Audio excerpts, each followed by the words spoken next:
This 15-minute hip mobility drill workout is perfect for those of us who have had one baby or multiple babies and struggle with tightness or restriction through the hips. Whether you've had a C-section or you have had, like I've had, a total abdominoplasty to repair diastasis, or you have patterns where there is additional tightness through the front of your hips that affects your lower back, I want to give you this gift of this hip mobility workout. We're going to begin with using the foam roll, and the foam roll is going to help with some soft tissue release in and around the hips. So the first thing we're going to do is just lay the foam roll right at the top of the pelvic ring. And you can stay on your forearms and your toes depending on how tight or how tense that area is.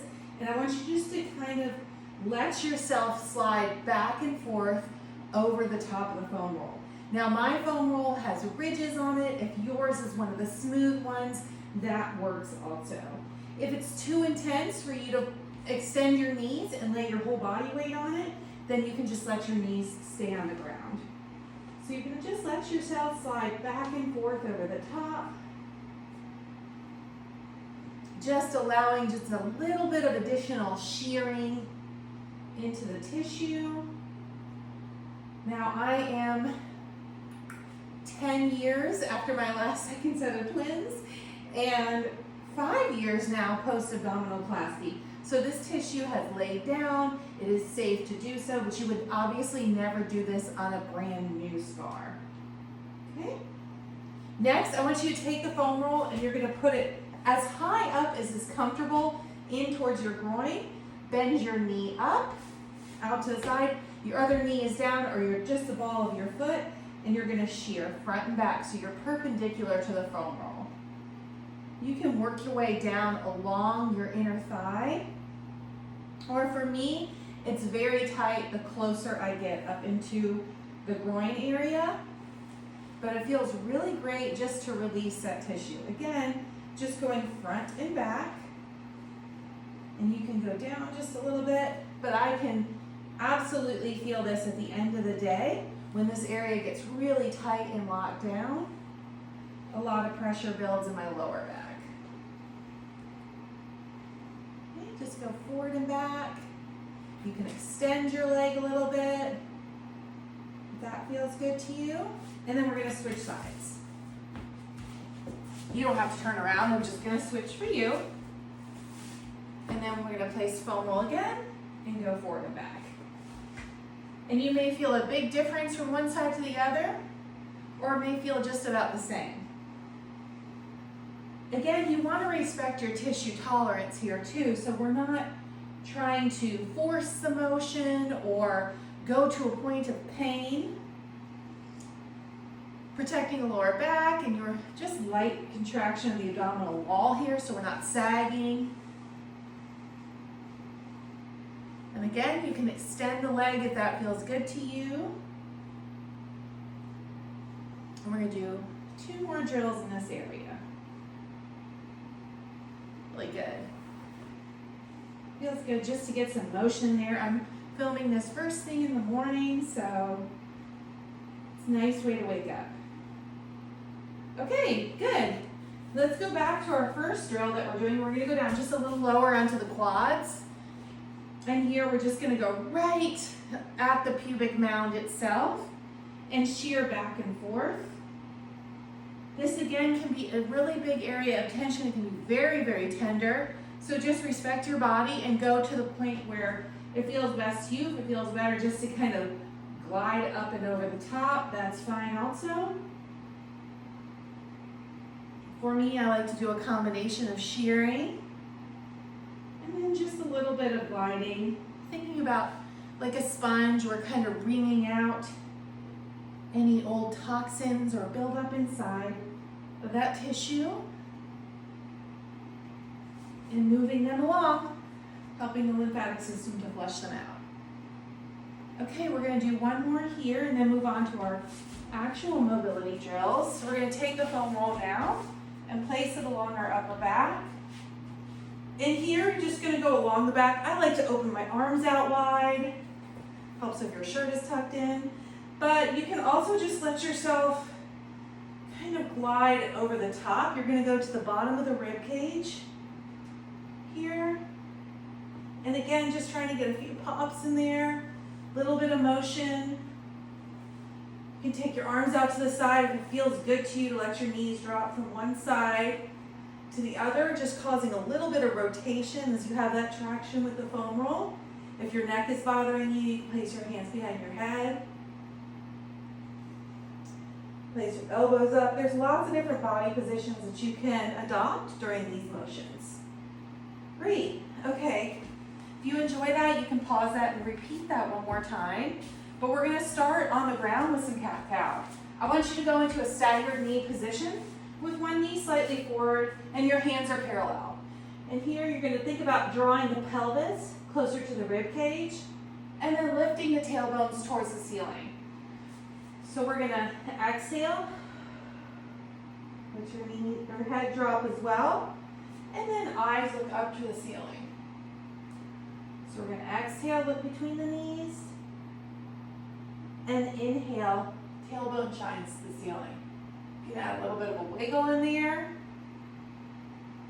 Good. And just let yourself move slowly through that position. Now, as we get more warmed up, we're going to squeeze into that end range and squeeze into the end range. So we're, again, thinking about that sponge and wringing out the tissue. Use some active internal tension. All right, now switch sides. So we're going to wring it out. Just start to just sense how it feels in that new knee position. We've switched which knee is forward. See how it feels there.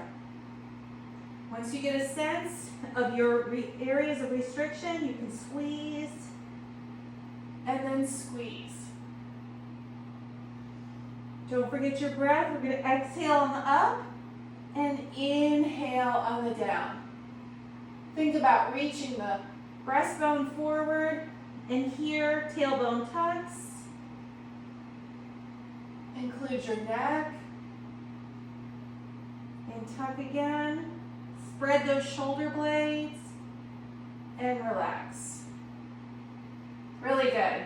Now, I want you to take this position. We're going to go into a bear position. So we're going to keep hands underneath your shoulders. Come up into a bear position so my knees are hovering. Lift the sit bones towards the ceiling. Look between your knees. Rock through the balls of your feet. Drive your knees down. Spread those shoulder blades. Hands out and reach forward. Come back into a bear. Tuck the toes. Up into that strong bear position. Lift the sit bones towards the ceiling. Rock through the balls of your feet. Come down. Drive the knees to the ground. Feel that nice spread of the shoulder blades. Sit your hips back. Take your right hand on top of your left and pull back through the sit bones. Come back into hands parallel. Tuck the toes. Lift the sit bones. Think about deepening this hip crease. Really reach the sit bones towards the ceiling. Breathe in deeply as you go. Tuck the knees. Good. This time we're going left hand on top of right. Slide the pelvis straight back. Actively pulling through the hips. Come back through the center. Reach up into that bear. Lift through the sit bones. Rock through the balls of your feet. Really, really driving through those sit bones. Spread the posterior pelvic floor. Knees towards the floor. Spread the shoulders. Right hand on top of left. Pull back through the hips. Come back to center.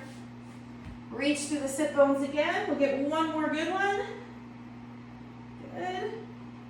Come back down. Right hand out, left hand on top. Pull back through the hips. Excellent job. Come back through center, and we'll give your hands a break and go into a Z-sit here. In this position, think about just getting your hips nice and square. And then we're going to take the back leg and it's going to come forward. So it's going to come forward and tap the heel. bring it back around, and sit nice and tall. So the pelvis shifts, tap through the heel, pull it back around, and sit square through the hips. Now, if that feels too difficult, you can place a hand down and bring your leg around and let yourself rock down, and then pull the leg back around. The goal is to get where you're actively contracting through that hip and pulling that hip around, decelerating it, lowering to the ground, and pulling, using the hip, not your lower back, and I'm squeezing into that hip, really activating that tissue. Again, we're creating that pump. Tap through the heel and bring it back around. Excellent job. Let's switch sides. Okay, so now this side, always feels different to me. I'm gonna respect that and not try to force this position because it's gonna come from my lower back.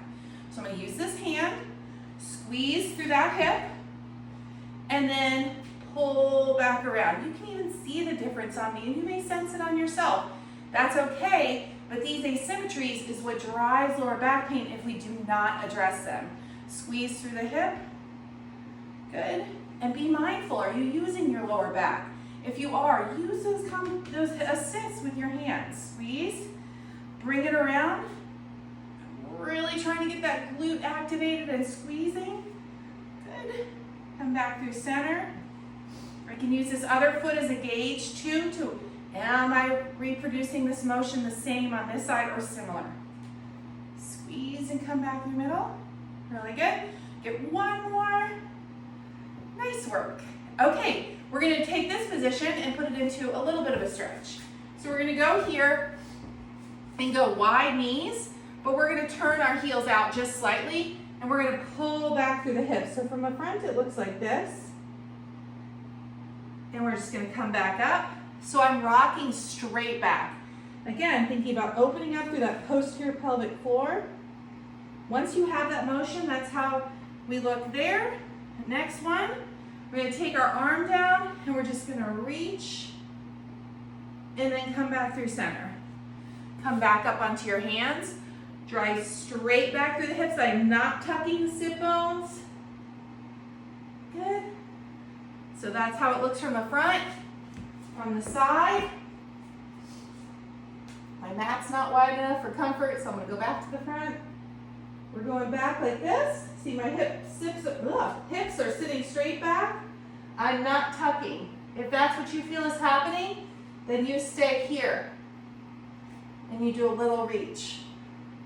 If that hurts your back, when you go back like that, then you just go here and you do a reach out to the side. Some rotation is better than none, but also you want to be mindful if the rotation's coming from the right spot, or is it coming from your lower back or just your shoulder? So if we cannot even reach a hand, there's also another option. So let me show you that. So we're going to go ahead and continue our base motion, which is our hips sliding back, pulling, opening through those sit bones, and I'm going to look over my shoulder. And feel that nice rotation all the way down the spine. Because rotation comes from everywhere, not just your neck in that position. So I'm going to look over the other side. And then come back, because remember the pelvic floor hangs from the neck. And look back. Excellent job. Let's get off our knees in that position. And we're going to come back to this Z sit and change our motion. So now we're going to go into that Z.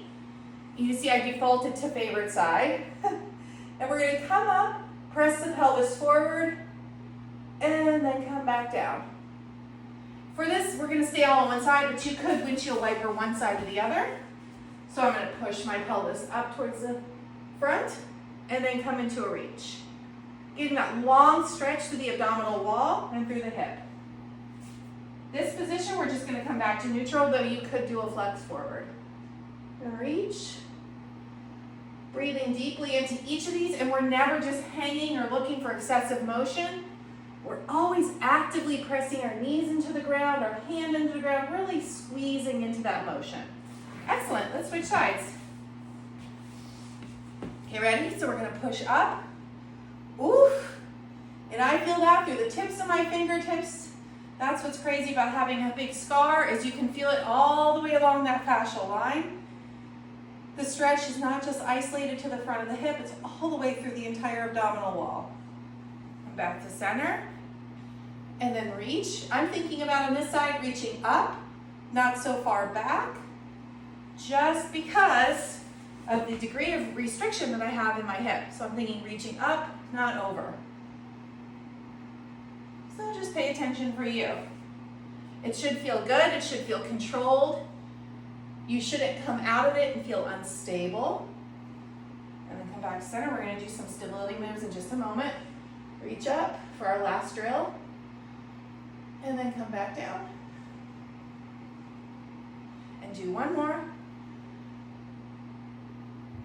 And come back down. Really good. Okay, let's go back onto all fours. And for this, I want you to lift a knee, scoop your foot around to the side, slide back through the hips, activate the hip, lift the foot, bring it around so knees are parallel. Do the same thing on the other side. Lift the hip, bring that leg around to the side, slide straight back through the pelvis, back through the center, squeeze that hip, come around, and repeat. So we're up, squeeze, quad is tight, leg is straight, reach back. I know we're a little over time, but that's okay. We're gonna add just one more on here. So actually it's not a 15-minute workout, probably 17. Now the same thing on here. When you're going back into that hip stretch, and I'll show you here, if you find yourself ending in this, we don't want that. So you go back maybe just to here, really reach those sit bones, get that good stretch to the inner thigh, come back around. Let's add on a little downward dog, back to the middle, activate through the hip, straighten out that leg, really squeeze that tissue, right? We want to activate the whole hip complex. Wake it up. Get all that stagnant fluid, any toxins that have built up because the tissue's not sliding and gliding. Come back through center, breathing our best we can. Own internal pump. Back through center, squeeze into that hip, and reach back through the hips. Good, squeeze and come back around. Great, now you're ready to go for a walk or do something else active, whether that's just starting your day. This is an excellent workout that you can do also in the evening before sleep if you have a day where your back is feeling really tight and restricted and it's just affecting everything internally and affecting even your digestion. Give this workout a try. Make sure you hydrate really well with mineral-rich water, and I hope to see you next time.